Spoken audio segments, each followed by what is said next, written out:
अथ मंत्रपाठः।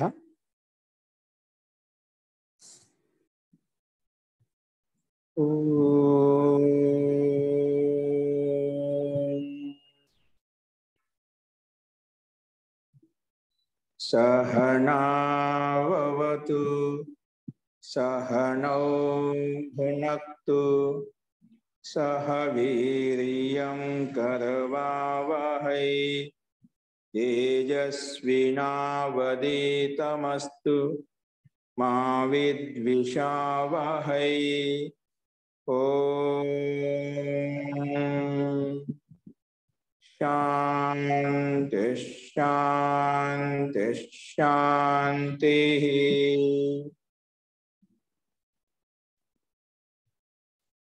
सर्वेभ्यो नमः। अंदरिकी नमस्कारम अंडी। మనము సాంఖ్య దర్శనంలో 3వ అధ్యాయం చెప్పుకుంటున్నాము. అందులో మనము 10 సూత్రాల వరకు మనం చూశాము. ఈ 10 సూత్రాల్లో ముఖ్యంగా అవిశేషం చేత అంటే తన్మాత్రల చేత ఈ స్థూల భూతాలు ఉత్పన్నమయ్యాయి. స్థూల భూతాల చేత అంటే పంచభూతాల చేత ఈ శరీరం ఏర్పడింది. ఈ శరీరం ఏర్పడిన తర్వాత అది తద్బీజాత్ సంస్కృతి గంజాయి యాజమాన్యమే అమ్మినట్టు ప్రాథమికంగా తేల్చి ఒక శరీరం నుంచి వేరే శరీరంలోకి దేహాంతర ప్రాప్తి గమనం చేస్తుంది. అంటే కర్మాశయ సంస్కార కారణంగా కర్మాశయ కారణంగా ఒక శరీరం నుండి ఇంకొక శరీరంలోకి అది మన కర్మను బట్టి పశు పక్షి క్రిమి కీటకాలు కావచ్చు, దేవ మనుషులు కావచ్చు, మనుషు రూపంలో కావచ్చు, అలాగా శరీరం భిన్న భిన్న దేహంలోకి పరివర్తన చెందుతుంది. ఈ దేహం భిన్న భిన్న శరీరంలోకి ఎంతవరకు ఎప్పటి వరకు ఇది గమనం చేస్తూ ఉంటుందంటే మాటి మాటి జన్మ తీసుకుంటుంది అంటే ఆ వివేకాచ ప్రవర్తనం, వివేక ఖ్యాతి వివేక జ్ఞానం కలిగేంత వరకు ఈ శరీరం అనేది చనిపోతుంటుంది. భిన్న భిన్న శరీరంలోకి మళ్ళీ ఉత్పత్తి అవుతూ ఉంటుంది. అలాగా భిన్న భిన్న దేహ గమన ప్రాప్తి కలుగుతూ ఉంటుంది వివేక ఖ్యాతి కలిగేంత వరకు. మరి ఈ శరీరం ఎప్పటి వరకు ఉంటుందంటే ఉపభోగాత్ ఇతరస్య, ఎప్పటి వరకు ఈ శరీరం యొక్క ఉపభోగం ఉంటుందో అంతవరకు ఈ శరీరం ఉంటుంది. అంటే ఎప్పుడైతే ఆహార అన్నపానాలు దీన్ని సక్రమంగా చూసుకుంటున్నామో అంతవరకు ఈ శరీరం ఉంటుంది. తర్వాత నష్టం అవుతుంది. కానీ వీటితో పాటు లోపల సూక్ష్మ శరీరం ఉంటే అది మాత్రం నష్టం కాదు. స్థూల శరీరం నష్టం అవుతుంది కానీ సూక్ష్మ శరీరం అనేది అలాగే ఉంటుంది.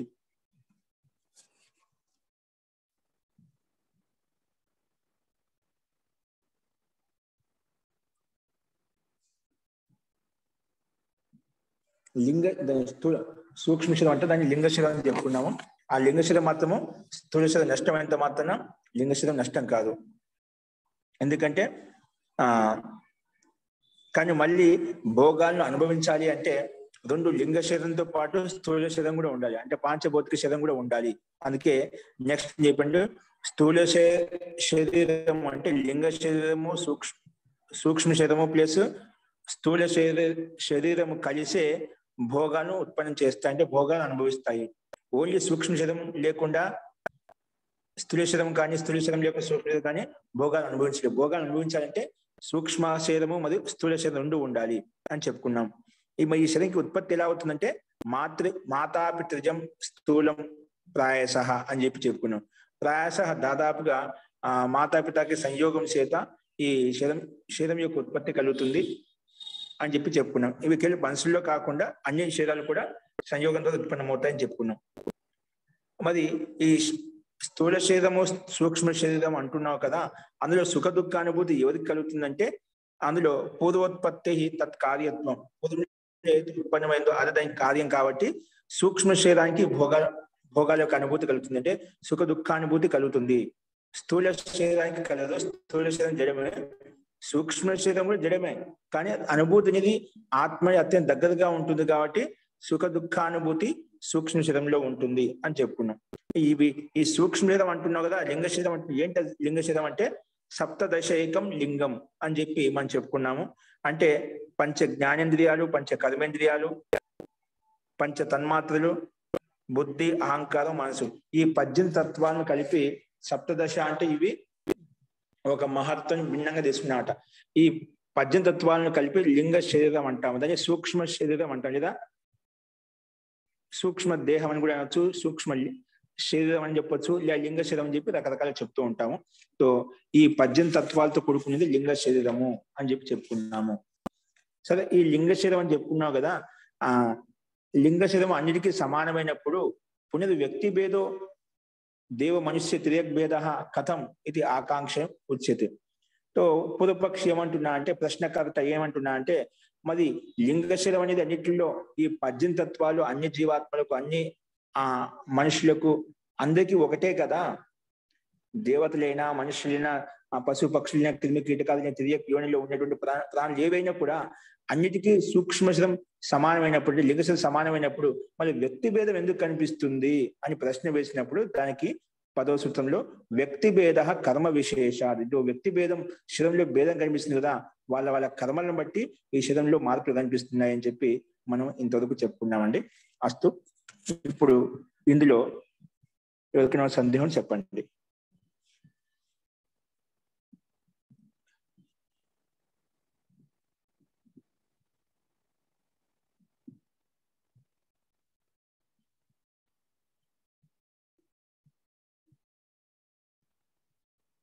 అస్తు, ప్రకృతం అనుసరామ.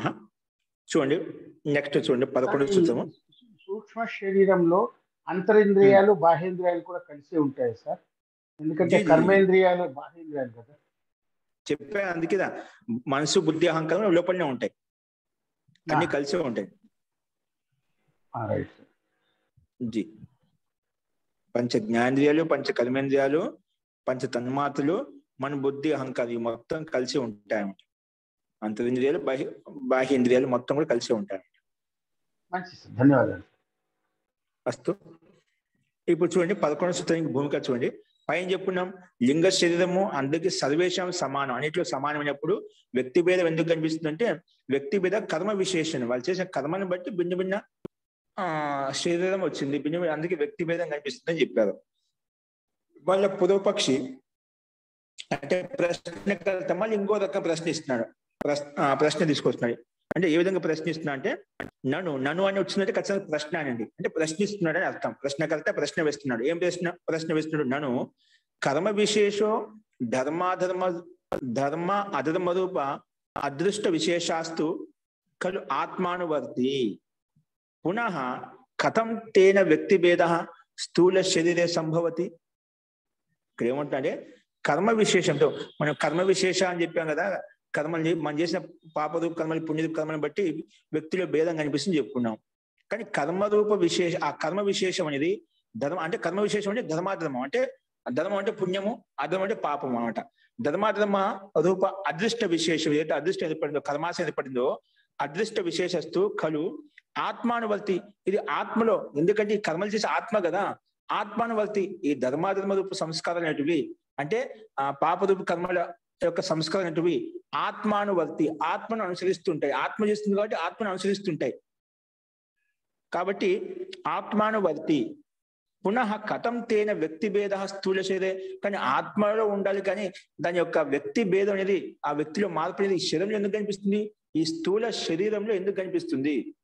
ఎందుకంటే ఈ ఆత్మనే ఇవన్నీ ఆత్మలు ఇష్టానుసారంగానే ఈ కర్మలు, పాపరూప కర్మలు కావచ్చు, పుణ్యరూప కర్మలు జరుగుతున్నాయి అన్నమాట. ఇవన్నీ ఆత్మానువర్తి, ధర్మాధర్మ సంస్కారం. ఎందుకంటే శరీరం చనిపోయిన తర్వాత కూడా ఈ శరీరం ఇక్కడే ఉంటుంది, ఆ ధర్మాధర్మ సంస్కారం ఆత్మతో పాటు వెళ్ళిపోతాయి. అవునా? మనం చేసిన కర్మలే మనకు వెంట వస్తుంటాయని అని చెప్తుంటామా? అంటే సూక్ష్మ శరీరంతో వెళ్ళిపోతాయి అన్నమాట. సూక్ష్మ శరీరంతో అంటే 18 తత్వాలతో ఏర్పడిన లింగ శరీరం అని చెప్పిన కదా, సూక్ష్మ శరీరం అని చెప్పుకున్నాం కదా.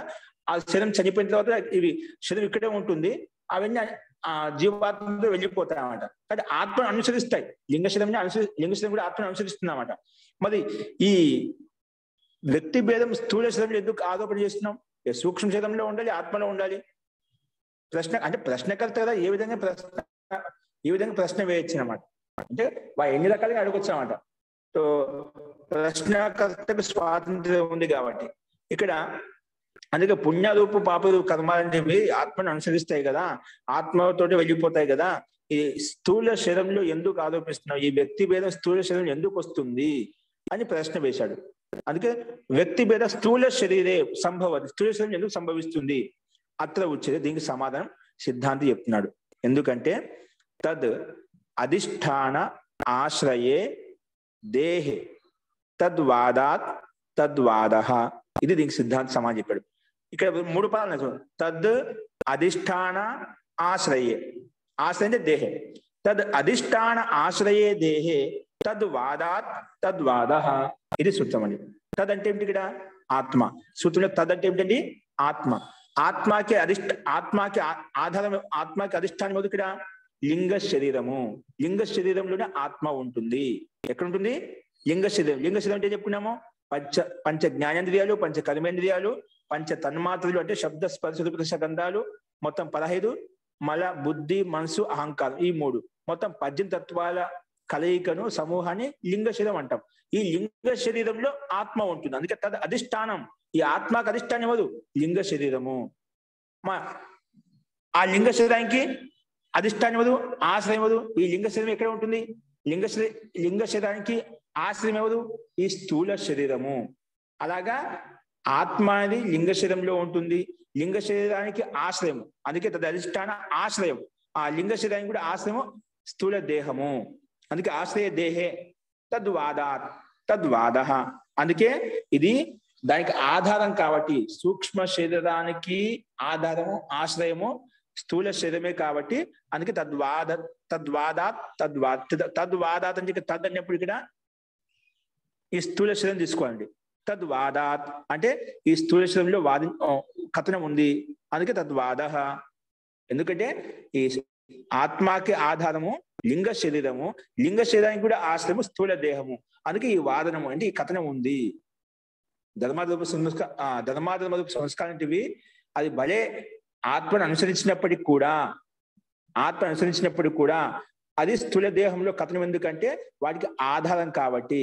ఎందుకంటే స్థూల శరీరము సూక్ష్మము ఆ సుఖ దుఃఖానుభూతి అనుభూతిని పొందాలి అంటే, భోగాలు అనుభవించాలంటే ఖచ్చితంగా స్థూల దేహం అవసరం. స్థూల దేహం లేకుండా ఆ సుఖ దుఃఖానుభూతి అనుభవించలేవు, ముక్తిని పొందలేవు, సుఖాన్ని ధర్మాన్ని చేయలేవు అనమాట. కాబట్టి ఇది ఆధారభూతం అంటే, ఇది ఆశ్రయభూతం అంటే స్థూల శరీరము. అందుకే పైన చెప్తున్నాం పరిశక్వ ద్వాభ్యాం అని చెప్పి. ఆత్మ సూక్ష్మ శరీరము స్థూల శరీరము 2 కలిసే భోగాలను అనుభవిస్తాయి. సూక్ష్మ శరీరము స్థూల శరీరం లేకుండా ఇవి భోగాలు అనుభవించలేవు. కాబట్టి ఇది ఆత్మానువర్తి అయినప్పటికీ కూడా ఈ ధర్మాధర్మ రూప సంస్కారాలు, పాప పుణ్యరూప సంస్కారాలు ఆత్మను అనుసరించినప్పటికీ కూడా, చనిపోయిన తర్వాత ఆత్మను అనుసరించినప్పటికీ కూడా ఇవన్నీ కూడా వీటి లింగ శరీరానికి కూడా ఆధారము ఆశ్రయము ఈ స్థూల శరీరమే కాబట్టి, అందుకే తద్వాద. దానికంటే అలాంటి కథనం చెప్పుకుంటున్నాము అని చెప్పి సిద్ధాంతి ఇక్కడ చెప్పాడట. చూడండి భాష్యము. భవతు కర్మణ ఆత్మానువర్తిత్వం.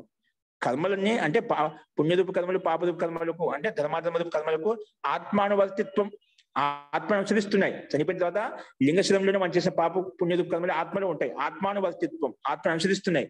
కింటు కానీ తస్య ఆత్మనో అధిష్టానం లింగ శరీరం. ఉస్ ఆత్మకి కూడా అధిష్టానం అంటే ఆధారం ఎవరు? లింగ శరీరం. లింగ శరీరం అంటే 18 తత్వాలతో కూడుకున్నది. సప్తదశ ప్లస్ ఏకం, సప్తదశైకం లింగం అని చెప్పుకున్నాం కదా. ఆ ఒక మహాతత్వంతో కలుపుకొని మొత్తం 18 అవుతాయి. ఈ 18 తత్వాలు కలిగిన లింగ శరీరం అని చెప్పాం. కాబట్టి తస్య ఆత్మన, ఆత్మ కూడా అధిష్టానం. ఆధారం ఏంటి? ఈ లింగ శరీరము అంటే సూక్ష్మ శరీరము, సూక్ష్మ దేహము. లింగ శరీరస్య ఆశ్రయ, ఆ లింగ శరీరానికి కూడా ఆశ్రయం ఎవరు? లింగ శరీరస్య ఆశ్రయ స్థూల దేహ. ఈ స్థూల దేహం అంటే పాంచభౌతిక దేహం మనకి కనిపించేది, మనకు ఏదైతే ఉందో ఆ స్థూల దేహ. కాబట్టి తత్వ స్థూల దేహే, ఆ స్థూల దేహంలో అంటే ఆ స్థూల దేహంలో ఆరోపణ ఉంది. ఏంది? తద్వాద అంటే లింగస్య అంటే సూక్ష్మ దేహస్య దేహవాదాత్, లింగస్య అంటే దేహవాదాత్ తస్య స్థూల దేహస్య, దేహవాద అంటే తస్య స్థూల దేహ తద్వాదో అంటే తద్వాద వ్యక్తి దేహవాద. దాన్ని తద్వాద అంటే వ్యక్తి దేహవాద, అతః తస్య వ్యక్తి భేద. అందుకే ఇది స్థూల శరీర లింగ శరీరం కూడా ఆధారము ఆశ్రయము ఈ స్థూల దేహం కాబట్టి ఈ లింగస్య దేహవాదాత్, ఈ లింగం అని దేహవాదం చేత అంటే స్థూలవాదం చేతనే, అంటే స్థూల దేహస్య తద్వాద, స్థూల దేహంలో ఆ కథనం చెప్పుకుంటున్నాము. అందుకే ఈ వ్యక్తి భేదం కనిపిస్తుంది. తస్మాత్ అస్య వ్యక్తి భేద, ఈ వ్యక్తి భేదం ఎందుకు కనిపిస్తుంటే స్థూల దేహం ఎందుకు కథనం చెప్తున్నాం అంటే ఆధారభూతమైంది కాబట్టి, లింగ శరీరానికి కూడా ఆధారము ఈ స్థూల దేహమే కాబట్టి ఇలా కథనం చెప్పబడింది. అందుకే లింగస్య దేహవాదాత్ తస్య లింగ దేహస్య, అంటే లింగ దేహస్య అంటే తస్య అంటే స్థూల దేహస్య, తద్వాద అంటే వ్యక్తి దేహవాద, తస్య వ్యక్తి అతః తస్య వ్యక్తి భేద. అందుకే ఈ వ్యక్తిలో శరీరంలో అధ్యారోపణం చేస్తున్నాము, కథనం చెప్తున్నాము అని చెప్పి ఈ సూత్రం సిద్ధాంతి ఈ రకంగా ప్రస్తావించండి. అర్థమైంది కదా. ఇది ధర్మాధర్మరూప సంస్కారాలు, పాప పుణ్యరూప సంస్కారాలు ఆత్మలో ఉంటాయి కదా. శరీరంలో ఈ వ్యక్తి భేదం ఎందుకు కనిపిస్తుందంటే అది ఆధారం కాబట్టి. ఆత్మకి ఆధారము లింగ శరీరము, లింగ శరీరానికి ఆధారము ఈ స్థూల దేహం కాబట్టి దాని తద్వాద, ఆ వాదనం అంటే ఆ కథనం చెప్పబడుతుంది అని చెప్పి సిద్ధాంతి ప్రస్తావించాడు. ఓకే, సో ఇలా చెప్పిన తర్వాత మళ్ళీ చూడండి, మళ్ళీ పూర్వపక్ష అంటే ప్రశ్నకర్త మళ్ళీ వేస్తున్నాడు. భవతు తర్హి లింగ శరీరే హి ధర్మాధర్మ కర్మరూప అదృష్టస్య ఫలం కిమర్థో వ్యక్తి భేద స్థూల శరీరే. మళ్ళీ అదే విషయాన్ని చెప్తున్నాడు. అక్కడేమో ఆ కథను చెప్పాను చెప్పి అదే విషయం కొంచెం తిరిగి మళ్ళా కొంచెం గుమా ఫిరాకరికి అంటే దాన్ని కొంచెం మార్చి అదే విధంగా ఇంకో రకంగా అడుగుతున్న ప్రశ్నను. లింగ శరీరంలోనే ధర్మాధర్మ కర్మరూపు అదృష్టం అంటే మనం చేసిన పుణ్య కర్మాశం పాపరూప కర్మాశం అంట. అదృష్టస్య ఫలం, ఆ ఫలం అంతా కూడా లింగ శరీరంలో ఉంటుంది. మనం చేసిన పాప పుణ్యరూప కర్మాలు ధర్మాధర్మరూప సంస్కారాలు అంటే మొత్తం లింగ శరీరంలో ఉంటాయి. లింగ శరీరం భవతు, లింగ శరీరంలో ఉండని. కానీ కిమర్థం వ్యక్తి భేద స్థూల శరీరం, కానీ ఈ వ్యక్తి భేదంలో భిన్న భిన్న భేదం కనిపిస్తుంది కదా, ఆ వ్యక్తి భేద స్థూల శరీరంలో ఎందుకు కనిపిస్తుంది? సరే ఆధారం చెప్పే బాగానే ఉంది. ఆత్మకి ఆధారము సూక్ష్మ శరీరము, సూక్ష్మ శరీరానికి ఆధారము స్థూల శరీరం చెప్పాం. కానీ ఆ స్థూల శరీరం భేదం భిన్న భిన్నంగా రూపం ఎందుకు కనిపిస్తుంది? ఆ వ్యక్తి భేదం ఎందుకు వస్తుంది? ఆ వ్యక్తి భేదం ఎందుకు వస్తుంది దాని సమానికి కింద చెప్తున్నాడు. అత్ర ఉచ్యతే, ఆ వ్యక్తి భేదం స్థూల శరీరం ఎందుకు వస్తుందంటే నా స్వాతంత్ర్య తద్రితే, అంటే ఈ స్థూల తద్రితే అంటే తద్ అంటే ఇక్కడ స్థూల శరీరం అండి. తద్ అంటే ఏంటి? తద్రితే సూత్రంలో నా స్వాతంత్ర్య తద్రితే ఛాయావత్ చిత్రవచ్చ, ఛాయావత్ చిత్రవచ్చ, ఇక సంధి వలన ఛాయావచ్చ చిత్రవచ్చ అని చెప్పామట. నా స్వాతంత్ర్య తద్రితే అంటే తద్రితే, తద్రితేలో తద్ శబ్దం ఇక్కడ స్థూల శరీరం లేకుండా, నా స్వాతంత్ర్యాత్ అనే తద్ అంటే స్థూల శరీరం లేకుండా స్వతంత్రంగా ఈ భోగాలను అంటే మనం పైన చెప్పుకున్నాం సుఖ దుఃఖ భోగాలు అనుభవించలేమట. నా స్వాతంత్ర్య తద్రితే అంటే స్థూల శరీరం లేకుండా స్వతంత్రంగా ఈ సుఖ దుఃఖానుభూతిని పొందలేదు, ముక్తిని పొందలేదు, భోగాలను అనుభవించలేదు. స్వాతంత్ర్యం లేదన్నమాట. లింగ శరీరమైనకైనా ఆత్మకైనా, ఆత్మ అయినా లింగ శరీరమైన ధర్మాధర్మ సంస్కారం కూడా లింగ శరీరంలో ఉన్నప్పటికీ కూడా ఆ లింగ శరీరము స్థూల దేహం లేకుండా, స్థూల దేహం సహాయం లేకుండా ఎటువంటి భోగాలను అనుభవించలేదు, ఎటువంటి క్రియా కర్మలు చేయలేదు. కర్మలు చేయాలి, ధర్మాధర్మ కర్మలు చేయాలి, వాటి యొక్క ఫలాన్ని అనుభవించాలి అంటే ఖచ్చితంగా స్థూల శరీరం ఉండాలి. స్థూల శరీరం లేకుండా ఈ ధర్మాధర్మ సంస్కారాల యొక్క భోగాలు అనుభవించలేదు అది చెప్పాడు. నా స్వతంత్రతాపూర్వకంగా తద్రితే స్థూల శరీరం లేకుండా ఈ సుఖ దుఃఖాలను అనుభవించలేదు. ఎందుకు? ఛాయావత్ చిత్రవచ్చ, ఛాయకి సమానంగా లేదా చిత్రానికి సమానంగా. ఛాయ అంటే నీడ అనేది ఏదో ఒక నీడ పడాలి అంటే ఏదో ఒకటి ఆధారం ఉండాలండి. ఇప్పుడు నీడ పడుతుందంటే ఇప్పుడు మనిషి యొక్క నీడ పడుతుంటే మనిషి ఆధారం అంట.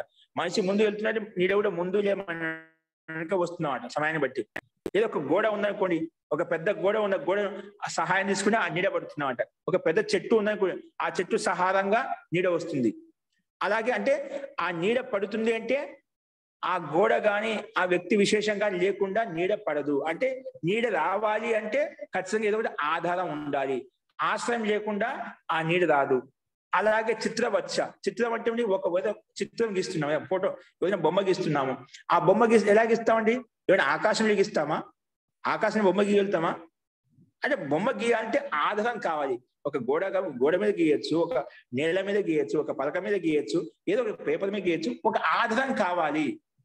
ఆధారం లేకుండా ఏ విధంగా బొమ్మ గీయలేమో, ఆధారం లేకుండా ఏ విధంగా నీడ పడదో, అలాగే ఈ స్థూల శరీరం లేకుండా సూక్ష్మ శరీరంలో అన్ని ధర్మాధర్మ సంస్కారాలు ఉన్నప్పటికీ కూడా అది ఆధారం లేకుండా సుఖ దుఃఖాలను అనుభవించలేదు.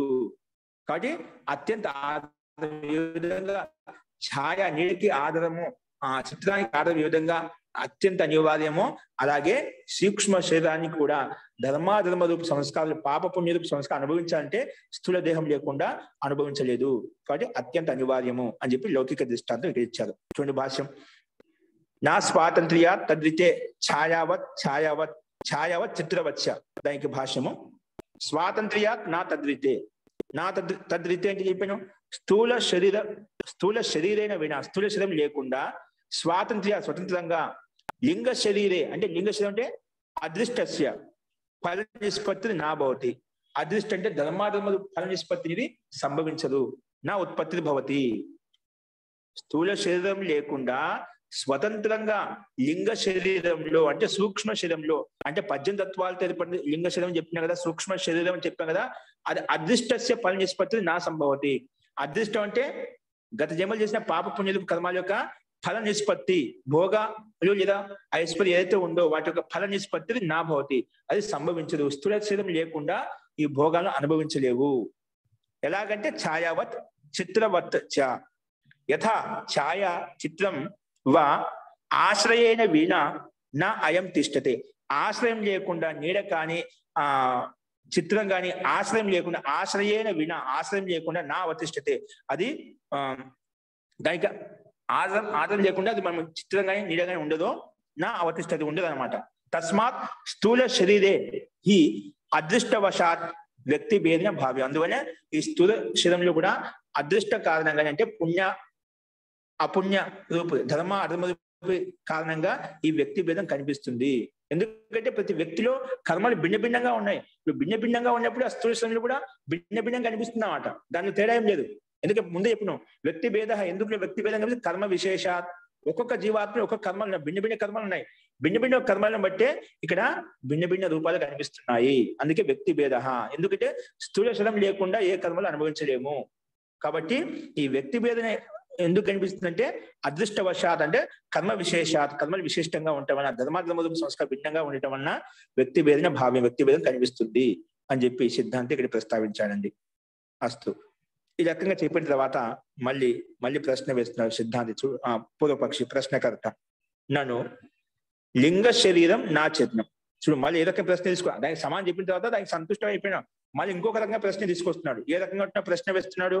నన్ను లింగ శరీరం నా చేతనం. సరే, లింగ శరీరం అనేది నీ ప్రకృతి ద్వారా ఉత్పన్నమైంది కదా.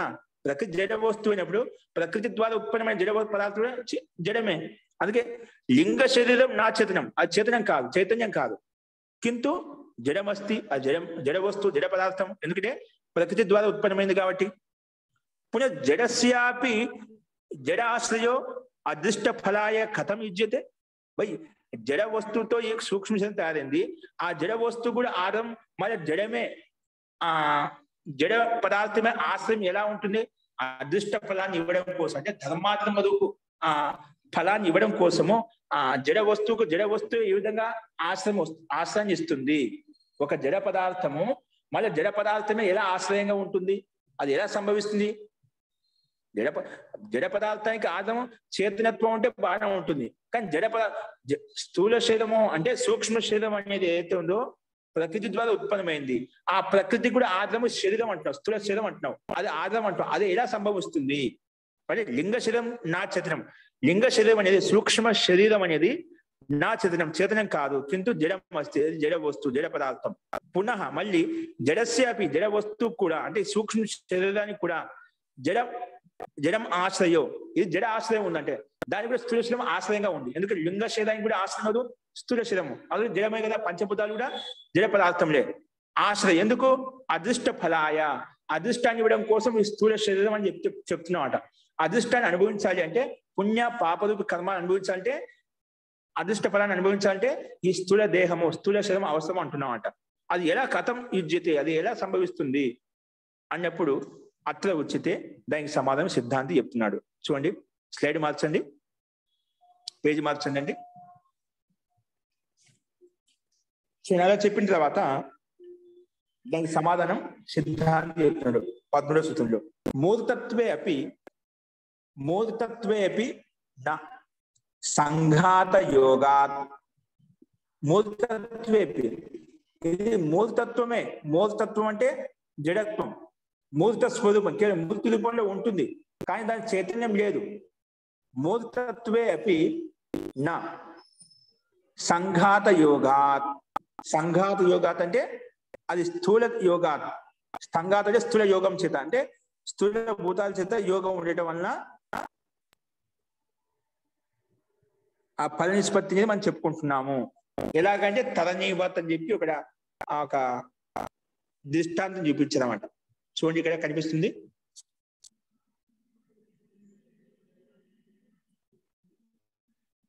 చూడండి, స్లైడ్ మీద చూడండి. మూర్తత్వేపి నా సంఘాత యోగాత్. ఇక్కడ తదనీవత్ కూడా అది ప్రింటింగ్ మిస్టేక్ అయిపోయింది, కింద భాషను ఇచ్చాడు. సంఘాత యోగ తదనీవత్, తదనీవత్ శబ్దం కూడా ఉండాలి అక్కడ సూత్రంలో, అది పైన ఇవ్వలేదు. మూర్తత్వే అపి నా సంఘాత యోగాత్. ఎలాగంటే దృష్టాంతము తదనీవత్ అంటే సూర్యవత్. తదనీ సూర్యుడు అని తీసుకునేది ఇక్కడ. తదనీవత్ ఇది సూత్రం మనకు. మూర్తత్వే అపి అంటే మూర్తత్వం అంటే జడ వస్తువు అయినప్పటికీ కూడా నా సంఘాత యోగాత్, సంఘాత యోగం చేత అంటే అదేంటో చూడండి, భాష చూడండి తెలుస్తుంది. మూర్తత్వే అపి నా అంటే మూర్తత్వం అంటే అర్థ జడత్వం గురైతే. మూర్తత్వం అంటే జడత్వం, జడ పదార్థము అని చెప్పి తీసుకోవాలి. మూర్తత్వం అత్ర జడత్వం గృహ్యతే, జడ వస్తువుగా గ్రహించబడుతుంది. ఏంటి? లింగ శరీరస్య మూర్తత్వే. ఈ లింగ శరీరం అనేది అష్టాదశ అంటే 18 తత్వాలు తెలిపిన లింగ శరీరం ఏదైతే ఉందో అదేంటి? మూర్తత్వం అంటే జడత్వం, జడం ఏంది? చైతన్యం లేదు అన్నమాట, చైతన్యం లేదు. లింగ శరీరస్య మూర్తత్వే అంటే దాన్ని ఓపెన్ చేసే జడత్వే అపి, ఆ జడ వస్తువు అయినప్పటికీ కూడా నా అదృష్ట ఫలత్వం, అది అదృష్టానికి నా అదృష్ట ఫలత్వం, దానికి అదృష్ట ఫలం అనేది సంభవించదన్నమాట. ఎందుకంటే అదృష్ట ఫలం సంభవించదు, నా అదృష్ట ఫలత్వం. ఎందుకంటే యథా తరణి అంటే తరణి అంటే ఇక సూర్యప్రకాశాన్ని, సూర్యుని యొక్క ప్రకాశం, సూర్యుని యొక్క కిరణాలు ఏవైతే ఉన్నాయో. సంఘాతస్య అంటే ఏమిటి? పిండీభూతస్య అంటే స్థూలస్య.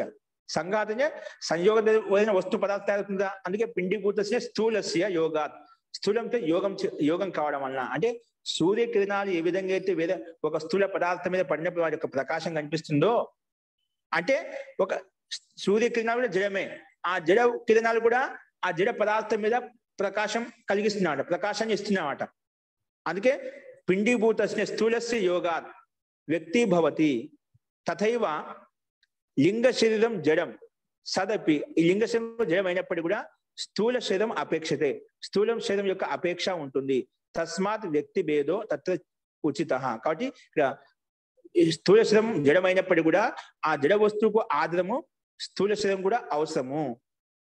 దానివల్ల తస్మాత్ వ్యక్తి భేద, అందువల్ల వ్యక్తి భేదం కనిపిస్తుంది, భిన్న భిన్న రూపాలు కనిపిస్తున్నాయి. కాబట్టి తత్ర ఉచిత ఏవా, అది ఉచితమే. ఎందుకు? ఏ విధంగా తదనీవత్ అని చెప్పి సూర్యుని యొక్క ప్రకాశం, సూర్యుని యొక్క కిరణాలు ఏ విధంగా ఒక జడమైనప్పటికీ కూడా అవి కూడా జడ పదార్థం మీద యొక్క ప్రకాశం పడుతూ ఉంటున్నమాట.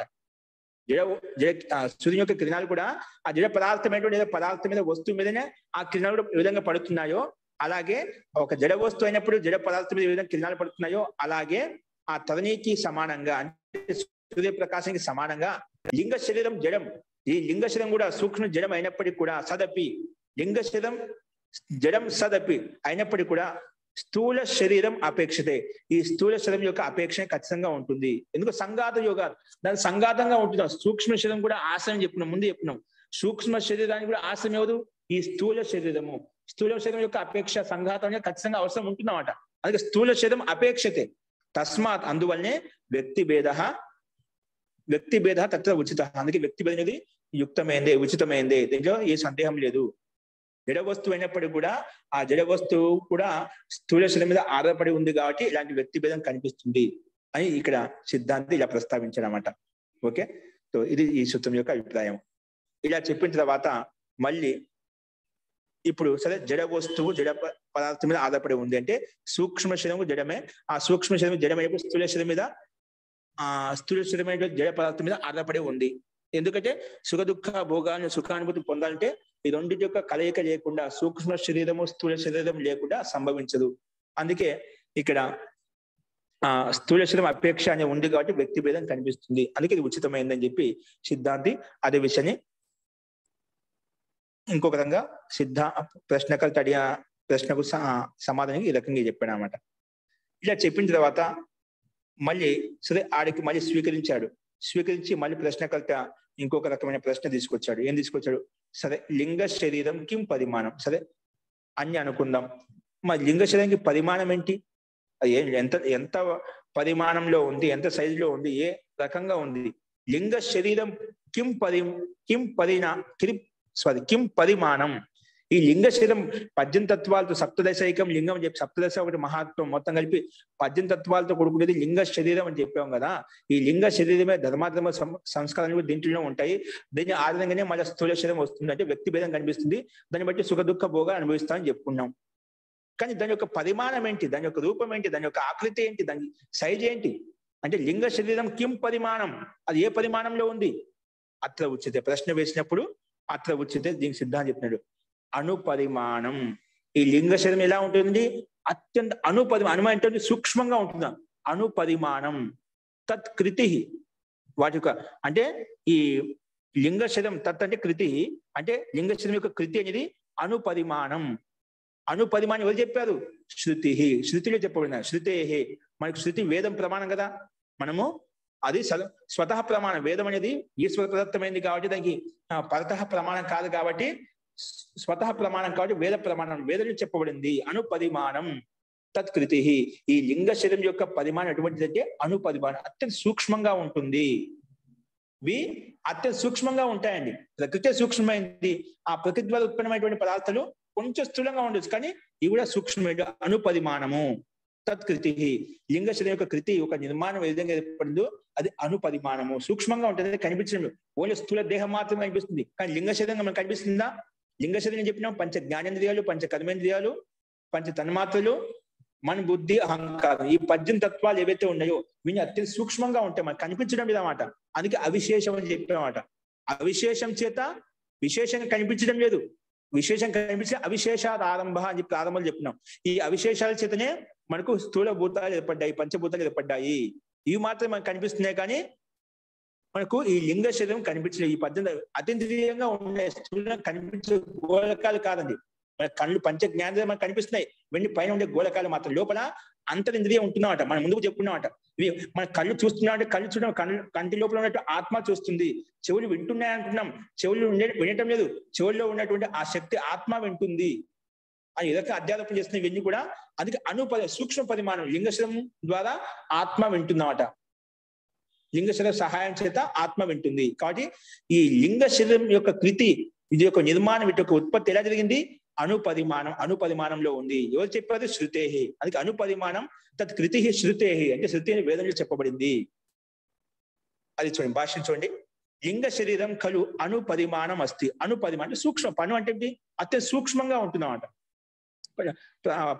పరమాణువు, త్రసరైనవు అని చెప్తుంటాం కదా. అత్యంత అణుపరిమాణము, మధ్యమ పరిమాణము, స్థూల పరిమాణం చెప్తున్నారు కదా. అలాగా పరిమాణం కొన్ని ఇంకా సూక్ష్మ భేదాలు చెప్పుకోవచ్చు. మొత్తం సూక్ష్మమైంది, అతీంద్రియమైంది, చాలా సూక్ష్మంగా ఉంటుందన్నమాట. లింగ శరీరం కలు నిశ్చయంగా అణుపరిమాణం అస్తి. అణుపరిమాణం సూక్ష్మమైంది. అత్ర అణుశబ్దేన విభుత్వం నిషేధ మాత్రం. అణుశబ్దేన విభుత్వ నిషేధ మాత్రం తేన తస్య ఏకదేశత్వం అభిప్రేయతే. ఇక్కడ అణు అంటే విభు కాదు. విభు అంటే అన్ని చోట్ల వ్యాపించడం అన్నమాట. విభుత్వం అంటే ఏంటి? ఆత్మకి విభుత్వం ఉంది, కానీ అంటే పరమాత్మకి విభుత్వం ఉంది. పరమాత్మ అన్ని చోట్ల విభు అంటే కణంలో వ్యాపించి ఉన్నాడు, విభుత్వం ఉంది. అలా విభుత్వం అణు స్వరూపం అంటే ఇక్కడ విభుత్వ స్వరూపం కాదు, ఏకదేశి స్వరూపం ఉంది. ఒక ఏకదేశంలో ఉంటుంది, ఏదో ఒక కొనలో ఉంటున్నాడు, ఏదో ఒక మూలన ఉంటున్నామంట. అంతటా వ్యాపించి ఉండేమాట. ఏ విధంగా పరమాత్మ వ్యాపించి ఉన్నాడో అలాగే అణుత్వం అంటే అణుత్వం అన్ని చోట్ల వ్యాపించి ఉంటుందా? లేదు. వ్యాపించి ఉంది చెప్పొచ్చు కదా. ప్రత్యేక శరీరంలో ఇదే కదా, సూక్ష్మత అన్నిటికీ ఇదే కదా. పంచభూత అష్టాదశ పదార్థాలే కదా అన్ని శరీరంలో ఉండేది. అన్నిసార్లు వ్యాపించి ఉంది. విభుత్వం లేదు, విభుత్వం కాదు. ఎక్కడైతే జీవాత్మ ఉంటుందో అక్కడ ఈ లింగ శరీరం భిన్నంగా ఉంటుంది. ప్రత్యేక వ్యక్తిలో ఈ లింగ శరీరం భిన్న భిన్నంగా ఉంటుంది, కర్మానుసారంగా కర్మ విశేషానుసారంగా భిన్న భిన్నంగా ఉంటుంది. కాబట్టి ఏక దేశంలో ఒకే దేశంలో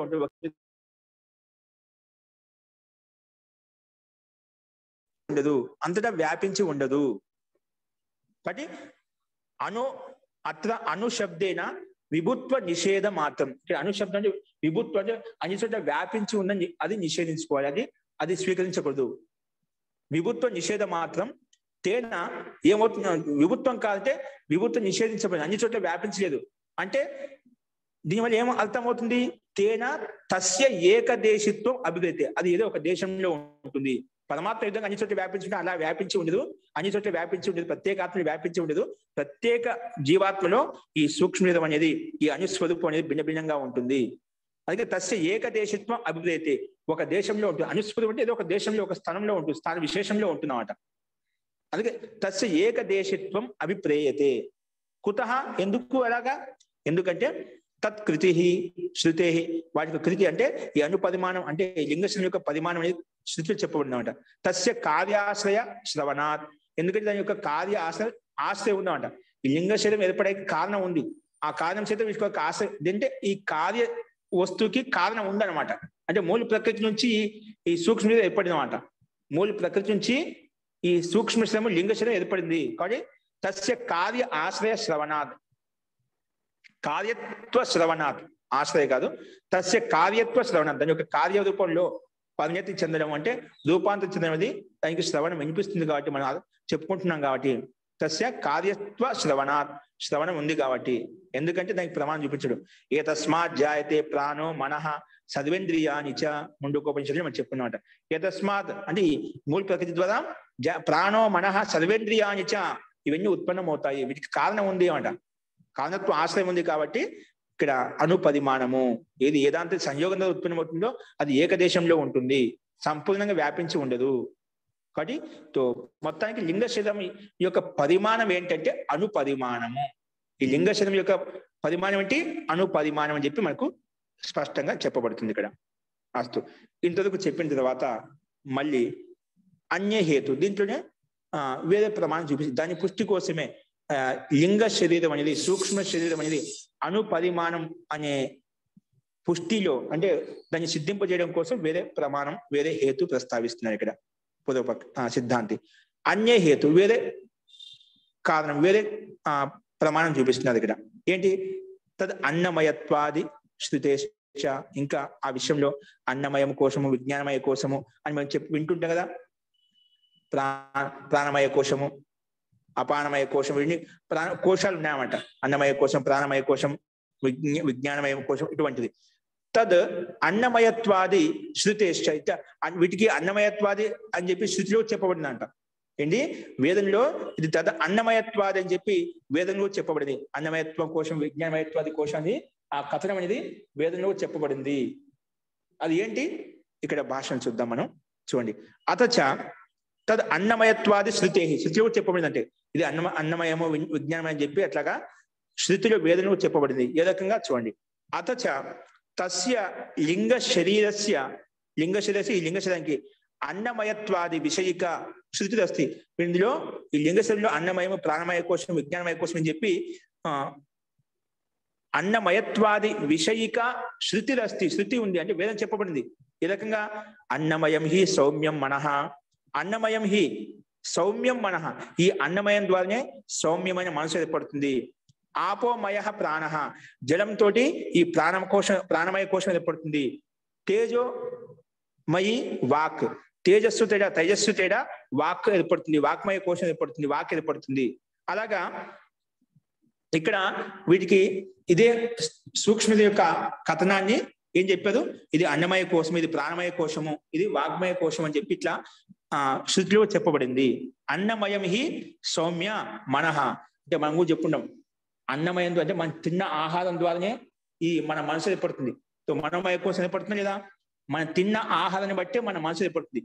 ఆహార శుద్ధౌ సత్వశుద్ధి, సత్వశుద్ధౌ ధ్రువ స్మృతి అని చెప్పి మనం తిన్న ఆహారం చేతనే మన మనసుగా ఏర్పడుతుంది. మనం తిన్న ఆహారం ఎలా ఉంటే మన మనసు కూడా అలాగే ఉంటుంది. శుద్ధమైన సాత్విక ఆహారం తింటే మన మనసు శుద్ధంగా సాత్వికంగా ఉంటుంది. చాంచల్యమైన రజోగుణయుక్తమైన ఆహారం తిన్నామనుకోండి మనసు కూడా అదేవిధంగా చాంచల్యంగా ఉంటుంది. తమో గుణంతో యుక్తమైనటువంటి ఆహారం తీసుకుంటే కూడా అదేవిధంగా తమోమయంగా, ఆలస్యంగా, ప్రమాదంగా అదేవిధంగా మన మనసు ఏర్పడుతుంది. కాబట్టి ఆహారాన్ని బట్టే మన మనసు ఏర్పడుతుంది. మనం వింటూ ఉంటాం కూడా ఆహారాత్ సత్వశుద్ధి అని. ఆహార శుద్ధౌ సత్వశుద్ధి, సత్వశుద్ధౌ ధ్రువాస్మృతి. కాబట్టి మనం తిన్న ఆహారం బట్టే ఆ ధ్రువాస్మృతి అనేది స్థిరంగా ఏర్పడుతుంది. కాబట్టి ఇది అందుకే చెప్పాడు అన్నమయం హే సౌమ్య మనః. అన్నమయం ద్వారా మనోమయ కోశం ఏర్పడుతుంది. మనం తిన్న ఆహారం బట్టే ఈ మనోమయ కోశం ఏర్పడుతుంది. మన ఈ సూక్ష్మ శరీరంలో మనోమయ కోశం ఉంది కదా, అలాగా. అలాగే ఆపోమయ ప్రాణ, ఈ జలం ప్రాణాన్ని బట్టి ఏంటి మనకు ఆదుపులో జలం కూడా ఈ జల తత్వాన్ని బట్టే మనకు ప్రాణమయ కోశం ఏర్పడుతుందన్నమాట. ఏర్పడుతుంది ప్రాణమయ కోశం ఏర్పడుతుంది. ఆపోమయ ప్రాణ.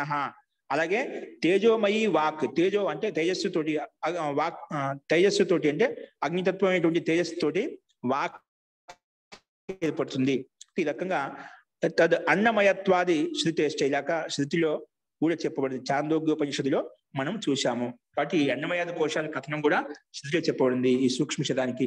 అంటే సూక్ష్మ ఈ రకంగా చెప్పుకుంటాము అని చెప్పి ఈ రకంగా కూడా ప్రస్తావించారు. అలా చెప్పిన తర్వాత చూడండి మళ్ళీ నెక్స్ట్ పురుషార్థం సంస్కృతి లింగానాం సూపకారవత్ రాజ్ఞ. సరే, ఇలా చెప్పిన తర్వాత దాన్ని అనుపరిమాణం ఏంది, దీన్ని అన్నమయం కోశం, ప్రాణమయ కోశం అని చెప్పి కూడా అట్లా సృష్టి చెప్పబడింది చెప్పి చెప్పుకున్నాం, బాగానే ఉంది. అది చెప్పిన తర్వాత ఇదంతా ఎందుకు, ఈ లింగ శరీరం ఎందుకోసం అంటే, ఈ సూక్ష్మం ఎందుకోసం అంటే పురుషార్థం.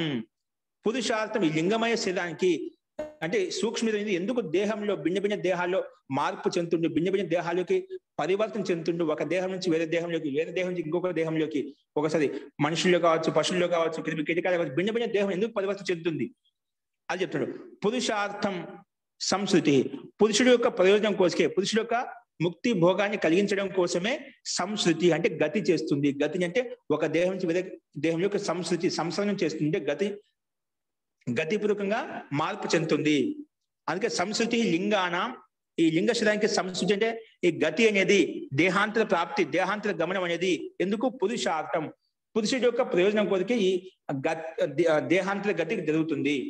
అంటే ఎప్పటి వరకైతే వివేక ఖ్యాతి కలగదో అంతవరకు ఈ దేహం అనేది పరివర్తన చెందుతూనే ఉంటుంది. చేసిన కర్మను బట్టి అది బాగా మంచి పని చేసిన మనుషుని కావచ్చు, ఇంకా అంతకన్నా మంచి పని చేస్తే దేవకోటిలోకి వెళ్ళిపోవచ్చు. అలాగా మంచి పని చేసుకుంటూ ముక్తిని పొందేంత వరకు, నీకు వివేక ఖ్యాతి కలిగేంత వరకు ఈ సంస్కృతి, లింగ శరీరం యొక్క సంస్కృతి అంటే సూక్ష్మ దేహం యొక్క సంస్కృతి అనేది, ఆ గతి అనేది నడుస్తూనే ఉంటుంది. ఎందుకు పురుషార్థం, పురుషుడు యొక్క అంటే జీవాత్మ యొక్క ప్రయోజనం కొరకే. ఎలాగంటే సూపకారవత్ రాజ్య. రాజ్యం అంటే రాజుకు ఒక వంటవాడు ఏం చేసినా ఎందుకోసం చేస్తున్నా అండి, ఆ రాజు కోసం చేస్తున్నాడు. వంటలు అన్ని రకాల వంటలు ఎందుకోసం, రాజు యొక్క కళ్యాణం కోసం చేస్తున్నాడు, రాజుకు సుఖంగా సంతోషంగా ఉండాలని చెప్పి చేస్తున్నాడు, మంచి మంచి వంటలు చేస్తున్నాడు.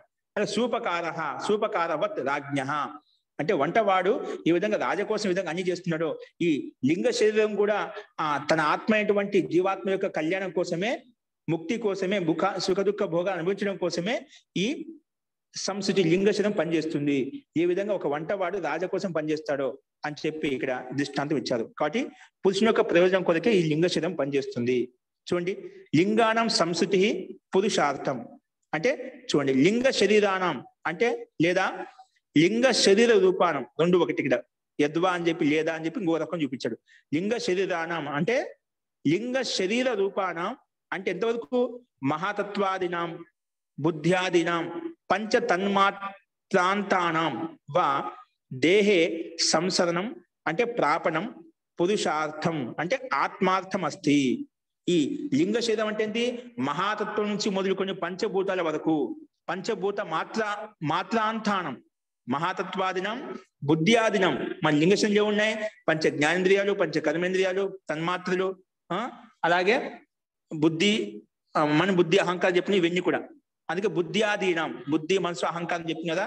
ఈ మహాతత్వాదినం అంటే బుద్ధ్యాధీనం పంచ తన్మాత్రానం వా దేహే, ఈ దేహంలో శరీరంలో సంసరణం అంటే గతి అంటే ప్రాపణం, దేహాంతర ప్రాప్తి. ప్రాపణం అయితే ఎందుకోసం జరుగుతుందంటే, దేహాంతర ప్రాప్తి ఎందుకు జరుగుతుందంటే పురుషార్థం అంటే ఆత్మార్థం అస్తి, ఆ జీవాత్మ కోసమే ఈ గతి దేహాంతర ప్రాప్తి కలుగుతుంది.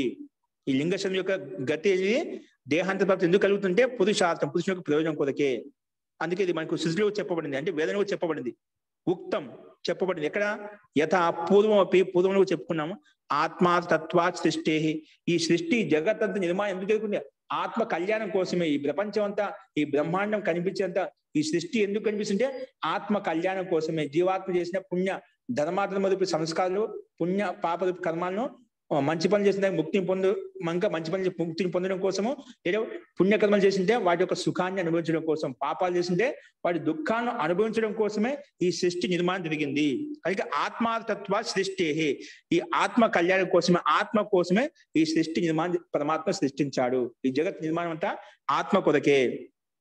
కాబట్టి మహదాధికరమైన పంచ తన్మాత్రాంతాయా, ఈ మహాతత్వం నుంచి మొదలుకొని, అంటే ప్రకృతి నుంచి మూలతత్వం అంటే మహత్వం ఏర్పడింది కదా, అక్కడి నుంచి మొదలుకొని తన్మాత్ర పంచ తన్మాత్రాంతాయ, పంచ తన్మాత్రల వరకు ఏదైతే ఉందో ఇదంతా కూడా ఈ ఉత్పత్తి లింగశరీరం ఏదైతే ఏర్పడిందో ఇదంతా కూడా ఆత్మ కోసమే, జీవాత్మ కోసమే. ఇది సాంకేతికం కూడా మనం చెప్పుకున్నామట. ఎలాగంటే దానికి లౌకిక దృష్టాంతము రాజ్ఞ సూపకారవత్. యథా రాజ్ఞ రాజా సూపకారస్య పాకకర్తు, అంటే సూపకారస్య అంటే సూపకార అంటే వంటవాడు, పాకకర్తు పాకం అంటే వంట చేయడం కోసం ప్రవృత్తి రాజార్థ భవతి. వాని యొక్క ప్రవృత్తి అనేది, ఆ వంటవాడి యొక్క ప్రవృత్తి, వ్యాపారం, క్రియాకలాపాలన్నీ కూడా ఎవరి కోసం చేస్తాడు? ఆ వంట అంతా కూడా రాజార్థ, రాజు కోసం, రాజు యొక్క ప్రయోజనం కొరికే అవన్నీ ఈ విధంగా చేస్తుంటాడో అలాగే లింగ శరీరం అంతా కూడా, ఈ సృష్టి అంతా కూడా ఈ జీవాత్మ కోసమే నిర్మించబడింది. కాబట్టి దాన్ని ఉపయోగించుకొని మనం ముక్తిని, భోగాన్ని అనుభవించాలి, సుఖాన్ని అనుభవించాలి అని చెప్పి మనకు పురుష ప్రయోజనం కొరకు లింగశరీరం యొక్క ఉత్పత్తి జరిగింది, సృష్టి నిర్మాణం జరిగిందని చెప్పి చెప్పారన్నమాట. అస్తు. ఈ రకంగా చెప్పిన తర్వాత అతచ మళ్ళీ చూడండి, ఇప్పుడు అవి చెప్పిన తర్వాత ఏంటి మన దేహం స్థూల శరీరం చెప్పి, స్థూల శరీరం ఏంటి, స్థూల శరీరం ఎలా ఏర్పడింది, స్థూల శరీరం గురించి ఇప్పుడు చెప్తున్నామట. అతచ పాంచభౌతికో దేహ, ఈ దేహం అంటున్నావు కదా, స్థూల దేహం అంటున్నావు కదా, స్థూల శరీరం అంటున్నాం కదా, అది ఎలా తయారైందంటే పాంచభౌతిక, పంచభూతాలతో, అంటే పృథివీ జల అగ్ని వాయు ఆకాశం చేత ఈ పాంచభౌతిక శరీరం ఏర్పడింది. లింగ శరీరంతో ఏర్పడలేదండి, పంచభూతాల చేత ఏర్పడింది. లింగ శరీరము ధర్మాధర్మ రూప సంస్కారాలకు ఆధారం అన్నమాట. కానీ ఈ లింగ శరీరం ఆధారమైన స్థూల భూతాలు అంటే పంచభూతాలు. ఈ పంచభూతాల చేత అగ్ని, పృథివీ జల్ అగ్ని వాయు ఆకాశం చేత ఈ స్థూల దేహము, మన కైబిల్ స్థూల దేహం మనకి ఏర్పడింది, ఈ స్థూల శరీరం ఏర్పడింది అన్నమాట. అందుకే పాంచభౌతికో దేహ అంటే శరీరము. ఈ పంచభూతాల చేత, పాంచభౌతిక భూతాల చేత ఈ దేహం ఏర్పడింది. చూడండి భాష్యము, మాంసాదిభి ఉపచితో దేహ స్థూల దేహ. దీంట్లో మాంసము అంటే రక్త మాంస మధుర ఇవన్నీ ఏవైతే ఏర్పడ్డాయో సప్తతత్వాలతో ఏర్పడి ఈ పాంచభౌతిక శరీరం. దీంట్లో ఏముందండి? రసం ఉంది, రక్తం ఉంది, మాంసం ఉంది, పిండం, ఇవన్నీ ఉన్నాయి కదా. ఇవన్నీ ఏంటివి? పంచభూతాల్లో ఉండే తత్వాలే కదా. అందుకే మాంసాదిభి ఉపచితో, మాంసము రక్తము రస మాంసాలతో యుక్తమైనటువంటి ఆ దేహాన్నే స్థూల దేహం అంటాం. ఏంటండి? రసరక్త మాంసాలతో యుక్తమైనటువంటి, రసరక్త మాంసం, అస్థి అంటే ఎముకలు, వీటితో యుక్తమైనటువంటి శరీరాన్నే స్థూల దేహము అంటాము. అది ఇక్కడ మాంసాదిభి ఉపచిత అంటే ఉపయుక్తమైనటువంటి దేహాన్నే స్థూల దేహము అంటాము. పంచభిర్భూతైర్ నిర్వృత్త అంటే పంచభూతాల చేత, పృథివీ జల అగ్ని వాయు చేత నిర్వృత్త ఉత్పన్నమైంది, అంటే సంపన్నమైంది. కాబట్టి స్థూల శరీరము పాంచభౌతికం. అందుకే స్థూల శరీరం అంటాము, పాంచభౌతిక శరీరం అంటాము. ఈ స్థూల శరీరాన్ని ఏమంటాము? పాంచభౌతికము. రస రక్త మాంసాలు ఎక్కడైతే ఉంటాయో అలా స్థూల దేహాన్ని పాంచభౌతిక శరీరం అంటాము. అస్తు. ఇది పాంచభౌతికం ద్వారా ఏర్పడింది స్థూల శరీరం అని చెప్పి ఇక్కడ మహర్షి ఈ రకంగా చెప్పాడు. పాంచభౌతిక దేహ, అందుకే పృథివీ తత్వంతో ఏర్పడింది పాంచభౌతిక శరీరం అని చెప్పి మనం కథనం చెప్తూ ఉంటాం. అది ఒకరి యొక్క అభిప్రాయం. దీంట్లో చాలా మతభేదాలు ఉన్నాయి. స్లైడ్ మార్చండి, చిన్న 2 సూత్రాలను చెప్పుకున్నవి. చాలా మతభేదాలు ఉన్నాయి ఇందులో. ఒకదేమో పాంచభౌతిక అంటే పంచభూతాల చేత ఈ శరీరం ఏర్పడింది పాంచభౌతిక శరీరం అని చెప్పాము. కానీ వేరే వాళ్ళు ఏమంటున్నారంటే చాతుర్భౌతికం ఇత్యేకే. కొంతమంది ఆచార్యులు, కొంతమంది విద్వాంసులు పడింది లేదండి, దీంట్లో పంచభూతాలతో ఉత్పన్నం కానిది ఈ శరీరము 4 భూతాల చేత ఉత్పన్నమైంది. అగ్ని, పృథివీ జలము అగ్ని వాయువు, ఈ 4 భూతాల చేతనే ఈ శరీరం ఏర్పడింది. ఆకాశం ఎందుకు లేదు, ఆకాశత్వం ఉందో ఇక్కడ ఆకాశత్వంతో ఏర్పడలేదు అని చెప్పి వేరే ఆచార్య యొక్క అభిప్రాయాన్ని ఇక్కడ ఉల్లేఖించారు. చాతుర్భౌతికం ఇత్యేకే. కొంతమంది ఏమంటారు 4 భూతాల చేత ఏర్పడని చెప్పి కొంతమంది ఆచార్యులు అంటున్నామట. ఏంటి చూడండి, ఆకాశం అంతరేనా పృథివ్యాదిభిః చతుర్భిః భూతైర్ నిర్వృత్తం అస్తి స్థూల శరీరం. ఈ స్థూల శరీరం అనేది చూడండి పైన కనిపిస్తుంది స్లైడ్ మీద, చాతుర్భౌతికం ఇత్యేకే. ఏకే అంటే కొంతమంది ఆచార్యుల యొక్క అభిప్రాయం. ఏంటిది భాషించండి.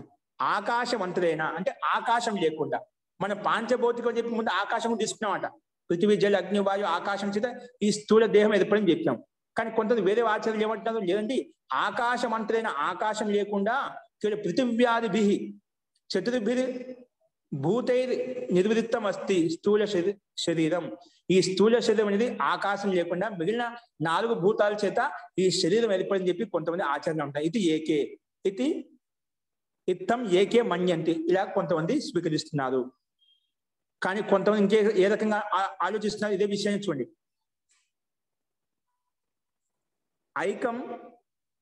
ఐక భౌతికం ఇత్యపరే. కొంతమంది ఏమంటున్నా అంటే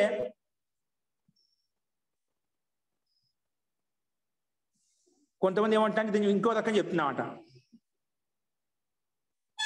ఏక భౌతికం ఇత్యపరే. వేరే ఆచార్యులు ఏమంటున్నా అంటే ఐకం భౌతికం. చూడండి భాష్యము, స్థూల శరీరం ఏకేన భూతేన పృథివ్యా. ఐకం అంటే ఏకైన భావ ఐకం అంటున్నాడు. అంటే కొంతమంది అభిప్రాయం అంటే ఏంటి 4 భూతాలు కూడా కాదు, ఒకే భూతంతో ఓన్లీ పృథివీ తత్వం చేతనే ఏర్పడింది స్థూల శరీరము.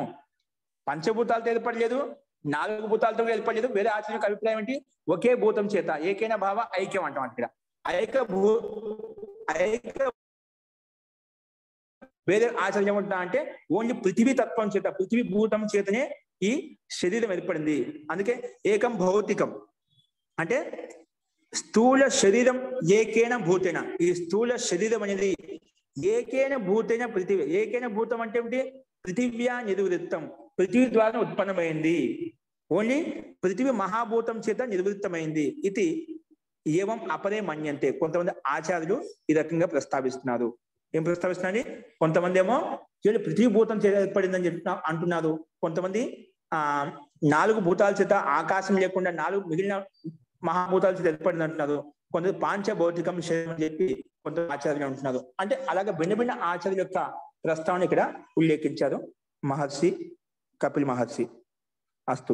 ఈ రకంగా మనము 3 అభిప్రాయాలు మనం కనిపిస్తున్నామట. చాతుర్భౌతికం అని చెప్పి ఒకరు, ఐక భౌతికం ఏకైన భావ ఐకం అంటే ఒకే భూతం చేత ఏర్పడిందని కొంతమంది అంటున్నారు. కొంత పాంచభౌతిక శరీరం చేత ఏర్పడిందని చెప్పి కొంతమంది అంటున్నామట. ఇలా చెప్పిన తర్వాత ఇప్పుడు దేహ చైతన్య విచార అంటే దేహం ఎలా ఏర్పడింది చూసాం. సరే ఏదో ఒక రకంగా ఏర్పడింది చెప్పారు. దీని యొక్క అభిప్రాయం ఒక్కొక్క తర్వాత ఉల్లేఖిస్తామని. ఎందుకు చాతుర్భౌతికం అని చెప్పారు, ఎందుకు ఏకభౌతికం అని చెప్పారు, ఎందుకు పాంచభౌతికం అని చెప్పి మన ప్రసంగం వస్తుంది, అక్కడ మీకు ప్రస్తావన వస్తుంది. సరే స్థూల శరీరం ఏర్పడింది మనకు, ఈ పంచభూతాలతో స్థూల శరీరం ఏర్పడింది. ఆ స్థూల శరీరంలో చైతన్యం ఎలాగనేది ఇక్కడ మనకు ఇంకొక ప్రస్తావన ప్రకరణం స్టార్ట్ అవుతుంది.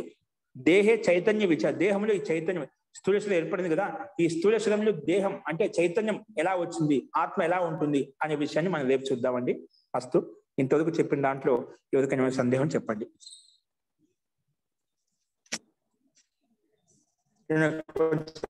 స్పష్టత ఉందా? నాకు స్పష్టంగానే అనిపిస్తుంది.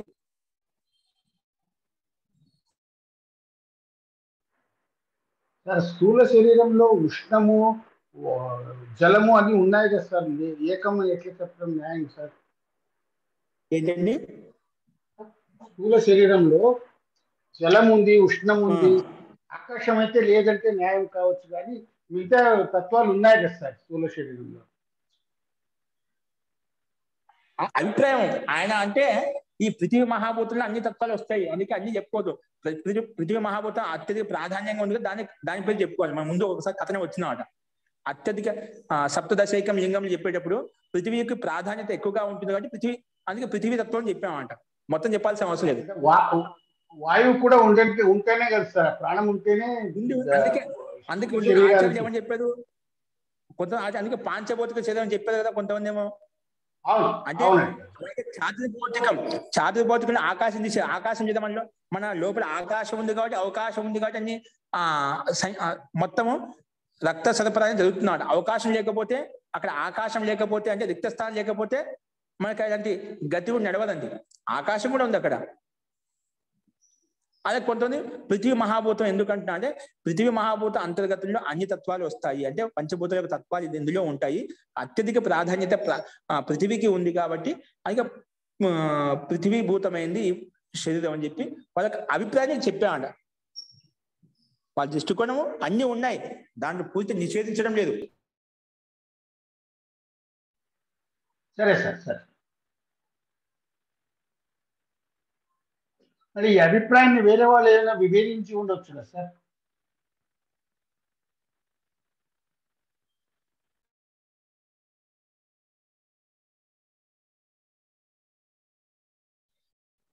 మహోదయ, ఇక్కడ అన్నమయ్య కోసం అవి చెప్పారు కదా, అవి మొత్తం ఎన్ని ఉన్నాయండి? అవి అన్నమయ్య కోసం చెప్తాను, వస్తుంది చెప్తాను. ఓకేనా? ఓకే. సో ఈ రకంగా ఇది చెప్పారండి. కథనం ఆధిక్యం అంటే అధికతాన్ని తీసుకొని చెప్పాను. ఇక్కడ ఆధిక్యాన్ని తీసుకొని చెప్పారనమాట. అందుకే పృథివీ అది అందరికీ స్వీకార్యమే. దీంట్లో పంచభూతాలు ఉన్నాయని చెప్పి అందరికీ స్వీకార్యమే. కానీ కథనం ఆ చెప్పే పద్ధతి ప్రకారం భిన్నగా వ్యాఖ్యానిస్తున్నారు. లక్ష్యం ఒకటి అందరికి కూడా, అందరికీ స్థూలభూతమైంది, జడతత్వమైంది అందరికి స్వీకార్యమే. కాబట్టి ప్రాధాన్యతను తీసుకొని చెప్తున్నారు. కొంతమంది అల్పత్వాన్ని తీసుకొని చెప్తున్నారు. ఇక్కడ ఆకాశం అంత ఎక్కువ ఆవశ్యకత లేదు కాబట్టి చాతుర్భౌతికం చెప్పాలి. ఇంకొకరేమో లేదండి అన్ని ఉన్నాయని చెప్పి ఇంకొకరు చెప్పేశారు అనమాట. అలాగా వాళ్ళ కథన అభిప్రాయాన్ని వ్యక్తపరిచారు. తర్వాత ఈ స్థూల దేహంలో, స్థూల శరీరంలో నెక్స్ట్ చైతన్యం అనేది ఎలా ఉంటుంది, ఏ విధంగా ఉంటుంది అనేది తర్వాత అది మనం రేపు చూద్దామండి. అస్తు. ఓకే అండి. అయితే ఇంకో సందేహాలు రేపు చూద్దాము. మంత్రపాఠ.